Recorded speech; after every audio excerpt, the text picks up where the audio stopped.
ದೇವರಾಜ್ ಅವರು ಏನು ಕೆಲಸ ಮಾಡ್ಕೊಂಡಿದ್ರು ಮತ್ತು ಅವ್ರ ಫ್ಯಾಮಿಲಿಯಲ್ಲಿ ಯಾರಿಗಾರು ಹೃದಯ ಸಂಬಂಧಿ ಸಮಸ್ಯೆ ಆ ಥರದ್ದು ಏನಾರು ಇತ್ತ ಮೇಡಮ್? ಇಲ್ಲ ಸರ್, ಅವ್ರಿಗೆ ಯಾರಿಗೂ ಸಮಸ್ಯೆ ಇಲ್ಲ. ಅವರಪ್ಪ ಅವರಮ್ಮ ಎಲ್ಲ ಹೆಲ್ದಿಯಾಗಿ ಈಗಲೂ ಇದ್ದಾರೆ, ಯಾರಿಗೂ ಏನೂ ಸಮಸ್ಯೆ ಇಲ್ಲ ಸರ್. ಅವರು ಹೆಲ್ತ್ ಚೆನ್ನಾಗಿದೆ, ಎಲ್ಲರದ್ದು ಚೆನ್ನಾಗಿದೆ ಸರ್, ಯಾರಿಗೂ ಏನೂ ಸಮಸ್ಯೆ ಇಲ್ಲ. ಈಗ ರೀಸೆಂಟ್ ಚೆಕ್ ಮಾಡಿಸ್ಕೊಂಡಿದ್ರು ಅಂತ ಹೇಳಿದ್ರಿ ನೀವು, ಹೆಲ್ತ್ ಚೆಕಪ್ ಯಾವಾಗ ಮಾಡಿಸ್ಕೊಂಡಿದ್ರು? ರಿಪೋರ್ಟ್ಸ್ ಎಲ್ಲ ಏನಿತ್ತು, ಹೇಗಿತ್ತು? ಎಲ್ಲ ನಾರ್ಮಲ್ ಇತ್ತು ಸರ್, ಎಲ್ಲ ನಾರ್ಮಲ್ ಇತ್ತು.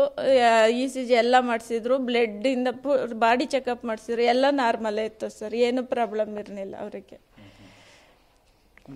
ಅಂದರೆ ಅವರು ಕೋವಿಡ್ ವ್ಯಾಕ್ಸಿನ್ ತಗೊಂಡಿದ್ರ ಮತ್ತು ಇತ್ತೀಚೆಗೆ ಏನಾದರೂ ಅವ್ರಿಗೆ ನನಗೆ ಹೆಲ್ತ್ ಇಶ್ಯೂಸ್ ಏನಾದ್ರು ತೊಂದರೆ ಆಗ್ತದೆ ಅಂತ ನಿಮ್ಮ ಜೊತೆ ಏನಾದ್ರು ಮಾಹಿತಿ ಹಂಚ್ಕೊಂಡಿದ್ರ, ಅದು ಹೇಳ್ಕೊಂಡಿದ್ರ ಏನಾದ್ರು? ಇಲ್ಲ ಸರ್, ಏನೂ ಇಲ್ಲ, ಏನು ಹಂಚ್ಕೊಂಡಿರ್ಲಿಲ್ಲ. ಏನು ಈ ಥರ ಇದಾಗುತ್ತೆ ಅಂತ ಒಂದಿನೂ ಯಾವತ್ತೂ ಹಿಂಗೆ ನೋವಾಗುತ್ತೆ ಅಂತೆಲ್ಲ ಹೇಳಿರ್ಲಿಲ್ಲ ಸರ್. ಚೆನ್ನಾಗೇ ಇದ್ದರು.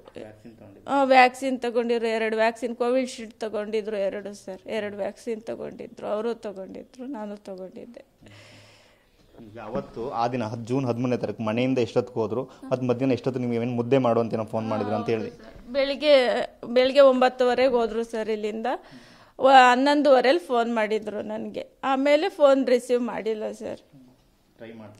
ಹೌದು, ಮಕ್ಕಳು ಕರ್ಕೊಬಂದ್ಮೇಲೂ ತುಂಬ ಟ್ರೈ ಮಾಡ್ತಾ ಫೋನ್ ಅವ್ರದ್ದು ಲಾಕ್ ಆಗಿತ್ತಲ್ಲ, ಆ ಕಡೆಯಿಂದ ರಿಸೀವ್ ಮಾಡಿಬಿಟ್ಟು ಆಗ ಅವರು ಇನ್ಫಾರ್ಮ್ ಮಾಡಿದರು, ಪೊಲೀಸ್ನವರು ಸರ್. ಈಗ ನಿಮ್ಮ ಮನೆಗೆ ಇವರೇ ಆಧಾರ, ಇನ್ನೂ 43 ವರ್ಷ ಚಿಕ್ಕ ಮಕ್ಕಳು, ಈ ಥರದ್ದು ಆಗ್ಬಿಟ್ರೆ ಸಾಕಷ್ಟು ಕುಟುಂಬಗಳು.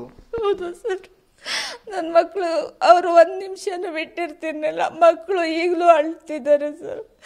ತುಂಬ ಅಟ್ಯಾಚ್ಮೆಂಟ್ ಇತ್ತು. ಪ್ರತಿದಿನ ಮಕ್ಕಳಿಂದ ಹಿಡಿದು ಕೇರ್ ಮಾಡ್ತಿದ್ದಿದ್ದೆ. ಅವರು ಸ್ಕೂಲಿಗೆಲ್ಲ ಬಿಡೋದು ಎಲ್ಲ ಅವರೇ ಪಿಕಪ್ ಮಾಡೋರು, ಕಳಿಸೋರು ಎಲ್ಲ. ನಮ್ಮ ಫ್ಯಾಮಿಲಿಗೆ ಅವರೇ ಆಧಾರ ಆಗಿದ್ದು ಸರ್. ಇದು ನಿಜವಾಗಲೂ ಕೂಡ ಹೃದಯಾಘಾತದಿಂದ ಸಾವಿಗೀಡಾಗಿರ್ತಕ್ಕಂಥ ಕುಟುಂಬಗಳ ಈ ಕ್ಷಣದ ಪರಿಸ್ಥಿತಿ. ಅಂದರೆ ಕ್ಷಣಕ್ಕೂ ಕೂಡ ಅವ್ರನ್ನ ಕಳ್ಕೊಂಡಿರ್ತಕ್ಕಂಥ ಕುಟುಂಬ ಕಣ್ಣೀರಿರ್ತಕ್ಕಂಥ ಸ್ಥಿತಿ ನಿರ್ಮಾಣ ಆಗಿದೆ. ಆದರೂ ಕೂಡ ಸಾವುಗಳು ಮುಂದುವರಿತದೆ. ಇದಕ್ಕೆ ಕೊನೆಯಾಗಬೇಕು ಅಂತಕ್ಕಂಥದ್ದು ಪ್ರಯತ್ನವೇ ಇಡೀ ಸರ್ಕಾರ ಕೂಡ ಮಾಡ್ತಿದ್ರು ಕೂಡ ಇದು ಸಾವುಗಳು ಆಗ್ತಿರ್ತಕ್ಕಂಥದ್ದು ಜನರನ್ನ ಸಹಜವಾಗಿಯೇ ಆತಂಕಕ್ಕೆ ದೂಡಿದೆ. ಕ್ಯಾಮ್ರಾಮನ್ ಮಹೇಶ್ ಜೊತೆ ಮಂಜುನಾಥ್, KB, TV9 ಹಾಸನ.